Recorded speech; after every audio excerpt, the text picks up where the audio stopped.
Narasimha fail అయిపోయాడు. మేము దామోదర్ నరసింహను ఇట్లాంటి పరిస్థితిలో దామోదర్ రాజనరసింహ ఇట్లాంటి పరిస్థితుల్లో మా మాదిగ ప్రతినిధిగా మా మాదిగ మంత్రిగా మేము చూడట్లేదు.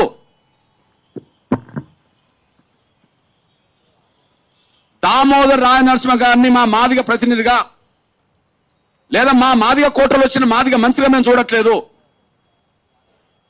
ఆయన మాదిగల పక్షాన రావాల్సిన దాన్ని కూడా రప్పించలేకుండా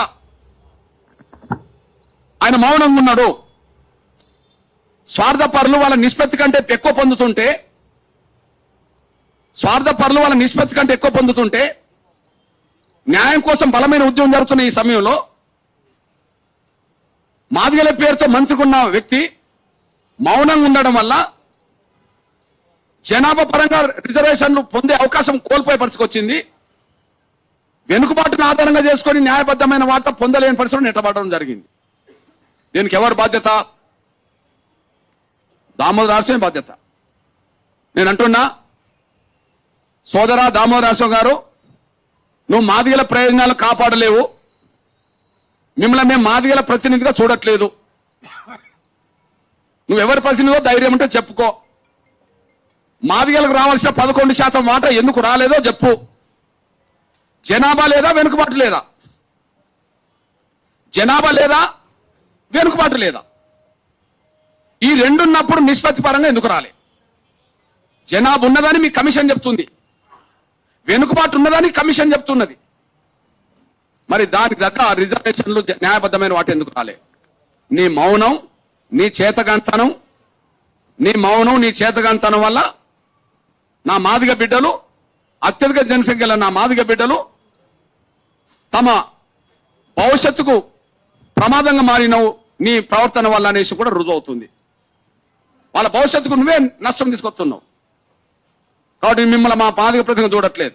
నేను ఇక్కడి నుంచి డిమాండ్ చేస్తున్నా, రేపు మంత్రివర్గ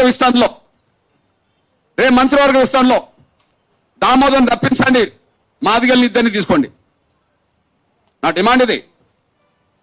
రేపు మంత్రివర్గ విస్తరణలో జరిగితే మాదిగల ప్రయోజనాలు కాపాడలేని మంత్రి మాకెందుకయ్యా? మాదిగల బిడ్డలకు రావాల్సిన అవకాశాలు ఇచ్చడానికి సిద్ధంగా లేని మంత్రులు ఎందుకయ్యా? మీరు మీ కుటుంబం కోసమేనా? జాతి బిడ్డల భవిష్యత్తు మీకు పట్టదా? ఏళ్ల తరబడి మీకేనా పదవులు? దశాబ్దాల తరబడి మీకేనా పదవులు? కనీసం ఏ కులం పేరు పెట్టుకొని, ఏ కులం పేరుని అడ్డం పెట్టుకొని ఈ స్థాయి పదవులు పొందుతున్నారో ఆ కులానికి న్యాయం చేయకపోయినా అన్యాయం జరగకుండా చూడాలి కదా. ఆ కులానికి మీరు దోషి పెట్టకపోయినా ఆ కులం అవకాశాలు ఇంకోటి దోసుకోకుండా చూడాలి కదా.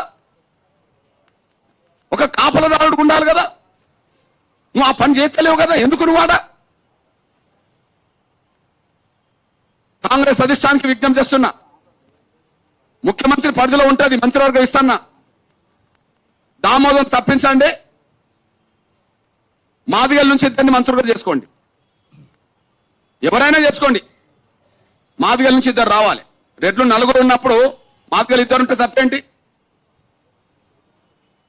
రెడ్డి సామాజిక వర్గం సంబంధించిన వాళ్ళు నలుగురు ఉంటే మాదిగలు ఇద్దరు ఉంటే తప్పేంటి? మేము ఇద్దరిని కోరుతున్నాం, దామోదరం తప్పించాడు. ఇకపోతే నేను ఒక విషయం గుర్తు చేస్తున్నా, మాకు జరిగిన అన్యాయం రేవంత్ రెడ్డి గారికి తెలుసు.